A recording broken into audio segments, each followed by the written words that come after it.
Welcome to Stuff and Whiskey. I'm Josh. And I'm Erin. And we just did a totally blind head-to-head between these two beloved budget bottles. Early Times Bottle and Bond, kind of hard to get in some markets. Evan Williams Bottle and Bond, kind of a crowd favorite. But does the Early Times really stand out as being any better? I guess we'll find out. Stay tuned.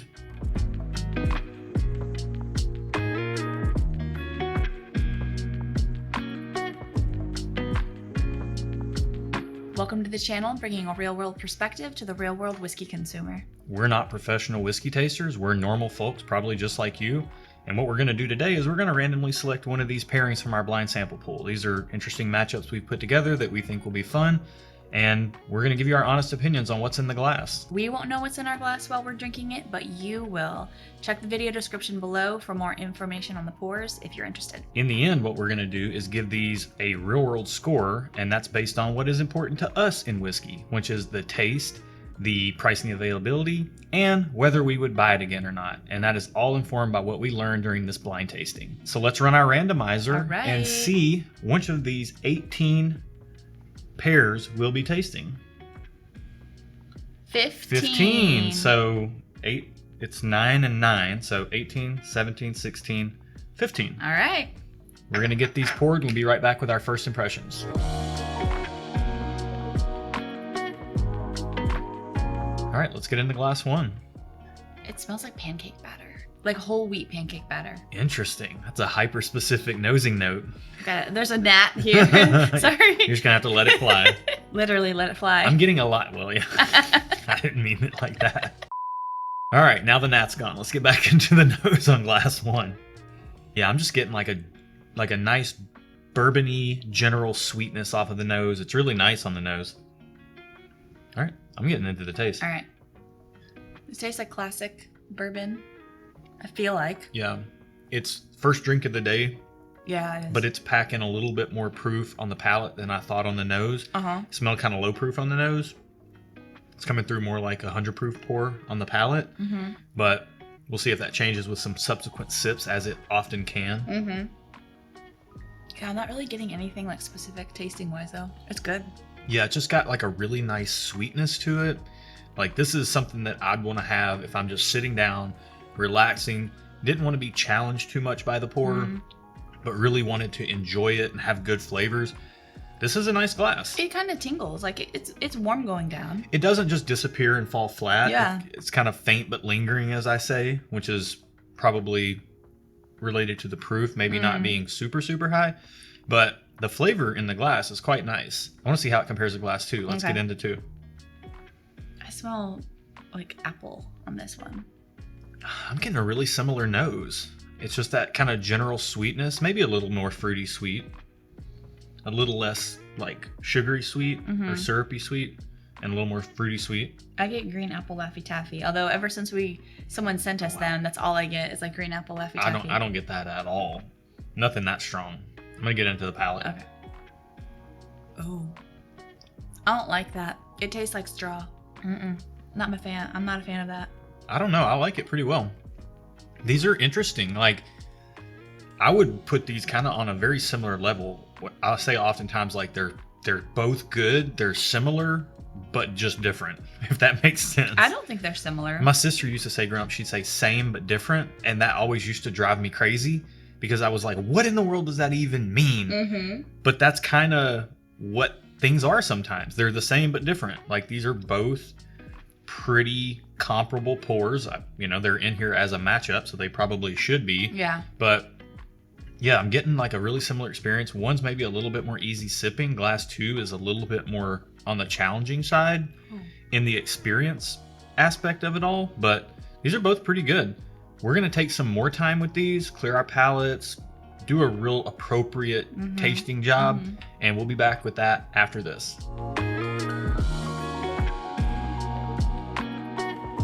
After spending some time with these two pours, what do you think? Where are you at? How you feel? Well, I feel great. Okay. Yeah. Good. I feel good. So for glass 1, I gave it a thumbs up on the nose, thumbs up on flavor, and a thumbs up on the overall experience. I liked it. It was pleasant. It was good. I liked it. The end. The end. Yeah. Pretty simple, pretty straightforward. What about you? Glass 1 for me, I gave a thumbs up on the nose. I said it was butterscotchy on the nose, Okay. and then it had like an appley note underneath it, and they were really well balanced together. So like it actually took me a minute to discern what I was smelling because they were so well fused together. And then on the flavors, I gave it 2 thumbs up. I really enjoyed the flavors on this glass. I love the flavors. This is a flavor profile that I would love to sip on. Yeah. It's just right in my wheelhouse. It's good. I have in the past been very stingy with 2 thumbs up on flavors, and I don't know why. Like I want the big punch, but that's actually really more of the experience, and the flavors are more of the actual flavors you're getting. I love the flavors in this glass. I said it was sweet and balanced, and it was super enjoyable. I have no specific notes on it, but I really enjoyed the flavors. And then on the experience, I said it was very balanced, and it had a medium finish that was sweet and oaky, and I did like the finish on it. And I gave a light linger. It was faint but lingering. Yeah. I said thumbs up, I think, but if I didn't, it's thumbs up on the experience in glass 1. Cool. For me. Let's go to glass 2. Where are you at? So glass 2 gets a thumbs up on the nose. It smelled good. It gets a just okay on flavor. As I sipped it, the initial like shock of the straw or oak flavor kind of subsided, but I still didn't love it compared to the first glass. So it gets a just okay on flavor. Sure. But for overall experience, it gets a thumbs up. It was good. It was probably on a night when I just have glass 2 by itself, it would probably have been thumbs up all around, but compared to glass 1, it was, not as good. Yeah, that's fair. For me, glass 2 got a thumbs up on the nose. I said it was green apple anchored in oak. The green apple was a prevalent note. The oak was right underneath that. I feel like I said this smells like green apple. You did. You were like, I don't get it. I didn't get it, but when I spent some more time with it, the fruitiness came to the front, the forefront, and then the oak kind of fell to the back, but it was right behind it. And I think, again, just like 1 was very well balanced on the nose, 2 is very well balanced on the nose. So it took me a minute to separate those 2 notes because they were kind of fused together. And then on the flavors, I gave it a thumbs up. It flip-flopped on the palate for me. On the nose, it was green apple and oak, and then on the palate, it went more oak forward, and then the green apple was like in that layer right underneath. Very oak forward. Yeah, but not like heavy oak because I don't think it's super high proof, but it was just that was the predominant forward note. But that was the reason I was struggling to get the green apple up front, because it wasn't super fruit forward because it's very well balanced with the oak. These are both very well balanced pours. Yeah. And then on the experience in glass 2, I gave it a thumbs up. I said there was like this nice barrel spice swell that you get right on the mid palate that I really, really enjoyed. Yeah. And then the finish though was a little bit drying and slightly tannic, which I think was a little bit off-putting for you. It was. And can tend to be off-putting for me in really high proof pours. But I'm going to say I don't think these are super high proof. They don't drink it, but I have been a little bit off here lately in proof, at least if the last couple days have been any indicator. Yeah. But I like both of these. You seem like you have a slight preference towards glass 1. How close is this for you? Glass 1 is a clear winner. I wouldn't say I hated glass 2. And like I said, on a night when maybe I just had glass 2 by itself without anything else, I probably would have been like, oh, this is okay. This is good. But I think clearly glass 1 is a clear winner, not running away, with another man winner, but that escalated quickly. You know what I mean. For me, glass 1 was the winner only because of the flavor. I just prefer the flavor profile in glass 1, but I'm happy with both of these. I'm going to start doing this in our videos. I put preliminary marks beside the consumer score, which is like whether we would buy it again or not. And right now, without knowing the price and the availability, I would buy both of these again. So we'll see if that holds once I know what they are and what the price tag is, because that's obviously a factor. Absolutely. For a real world scoring system. But right now, I like both of these. I'm happy with either one. Let's find out what they are. All right, let's do it.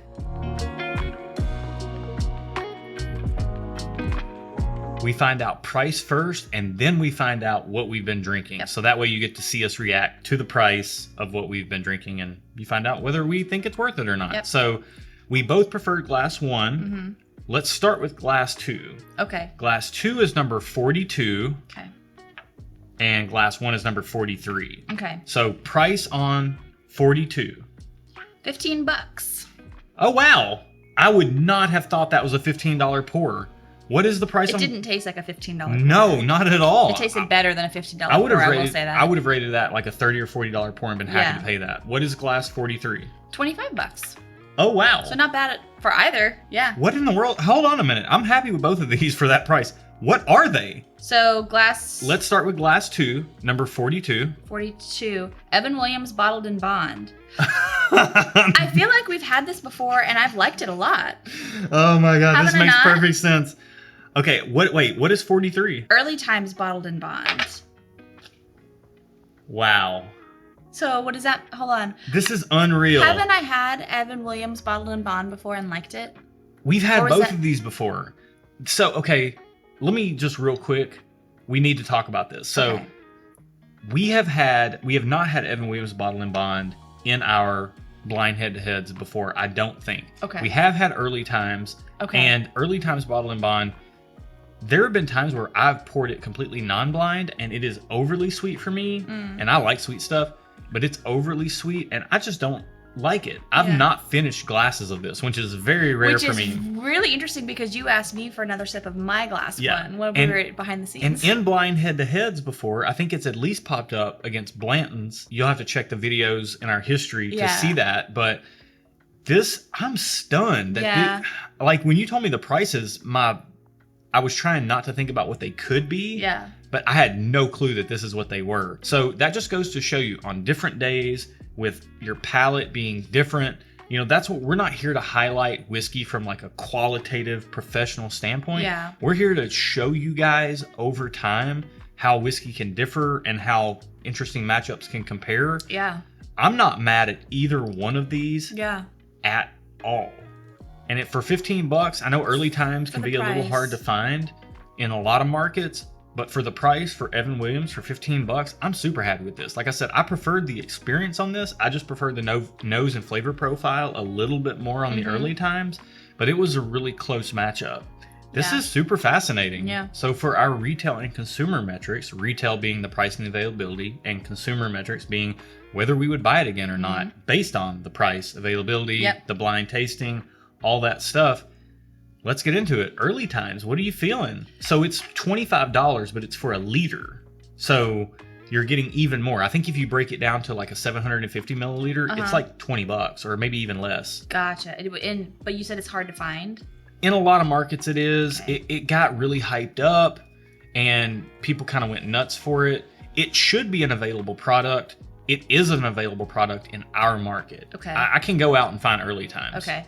I'm gonna give it just a thumbs up, Okay. only because somewhat limited availability. The price is great. So yeah, for my retail score, give it a thumbs up. Consumer score, would I buy it again? Yeah. Thumbs up. I would buy it again. There you go. For the price, if I can find it, if I can walk into a store and it's there, Yeah. I would get it. Absolutely. Yeah. Early Times for me, I'll give it a thumbs up. I'll go with the same on retail because the price and the availability, I think the price is really the driver here that gets it a thumbs up. Yeah. The availability being a little shaky in some markets, Yeah. I kind of skew a little bit more towards just okay, but the price is so good, I will give it a thumbs up. As far as whether I buy it again or not, in the past, I've said just okay. But maybe this being open longer, maybe it's starting to come around a little bit. Some of the that's true. sweetness is starting to mellow out and it's starting to get a little bit more balanced. So I'll give it a thumbs up on whether I would buy it again or not as well. Let's get into glass 2. Early Times is glass 1. Yeah. Evan Williams Bottled in Bond. Yes. Also 100 proof. I said these both drank like 100 proof, by the way. Yeah. So You did. I'm going to pat myself on the back a little bit on that one. For once. Yeah. So let's get into Evan Williams Bottled in Bond. What did I say? $15? I think I put $15 because if I put $17, which is what it actually sells for, once you told me the price, I would immediately know what it is What it because it's was. the only $17 thing. Okay. And I want to stay objective. Okay. So it's actually $17. Okay. For a 750 milliliter. Okay. But $15 plus tax is going to be about $17 Yeah. anyway. So $17, readily available like in every market across the US and maybe even across the world. This stuff is everywhere. Yeah. So where are you at on price and availability? Well, for price and availability, it gets 2 thumbs up. The price you can't beat, the availability you can't beat. However, whether or not I buy it again, it gets just okay. I might, but I might not. But if you could buy this for $25 or this for $17, and this is a liter, so it probably breaks down to more like 19. You would just spend a little bit more and get the early times. Correct. Yeah. Okay. Yeah. I did prefer the early times, but I'm not like, if I can't find the early times, I'll buy this and be happy, personally speaking. Okay. But I'm getting sidetracked. Retail rating on this for price and availability, 2 thumbs up. Yeah. I think for the price and availability, you can't beat that. Yeah. So 2 thumbs up for me. And then would I buy it again or not? Thumbs up. Once we run out of a bottle, I will absolutely buy another bottle of this. I think it's a great product. You can't beat the price.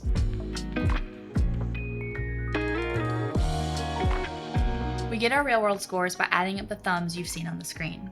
It's a 10-point scale. Our real world score, that is, but it's more like a bell curve than your traditional 10-point scale where you are like 7s and up, or kind of like you got to get to that point to be good. 4 to 6 points is kind of like in that bulk midpoint range of the bell curve. And then if you're above or below that, that's where you're more or less exceptional, respectively. Yep. So let's get into it. Early times, bottled in bond. Yes. Where are you at? I give it a 5. Squarely in the middle. Solidly in the middle. It's a good pour, good price, good availability. It's solid 5, which is good. And that's to say that it's a good pour, but it's not necessarily interchangeable, or it is interchangeable with, it's not necessarily special. Yeah. It is very interchangeable in a blind tasting format with a lot of other products out there.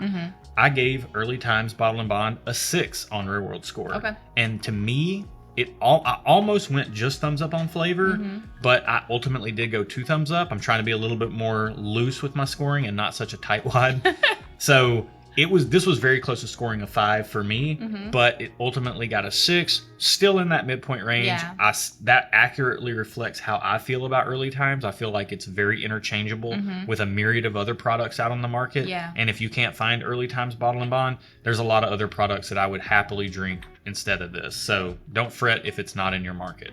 Let's go into glass 2, Evan Williams Bottle and Bond. Where are you at? Okay, so even though I did prefer Early Times over Evan Williams, because of the price and availability, it gets a 5 as well. Like, it kind of bumped up. It evened out over the course of the night, where it's also a 5. So also solid, good pour, great price, great availability. It's a 5. Yeah. For me, Evan Williams is a 6, the same score as Early Times for me. Yours, they scored exactly the same for you. They scored exactly the same for me.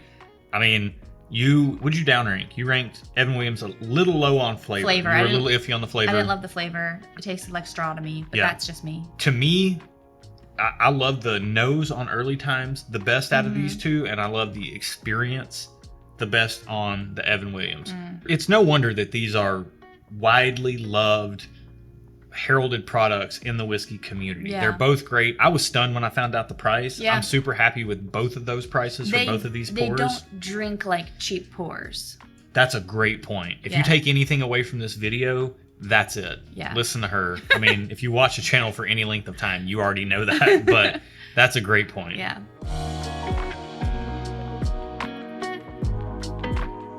If you have Early Times and you like it and you can't find it, I wouldn't say that Evan Williams is a replacement for it. No, they're different. Just like if you have Evan Williams and you're looking to expand your bottle lineup, I wouldn't say go out and buy Early Times, because the flavor profile is different. At Early Times, you're getting more like of a sweetness, and then in the Evan Williams, you're getting a little bit more spice. Oak. You're getting a little bit more oak. You're getting a little bit more kick on the mid palate, like a spicy experience. But as far as I'm concerned, I like both of these. I think probably from an availability standpoint, I'd probably reach for the Evan Williams more often.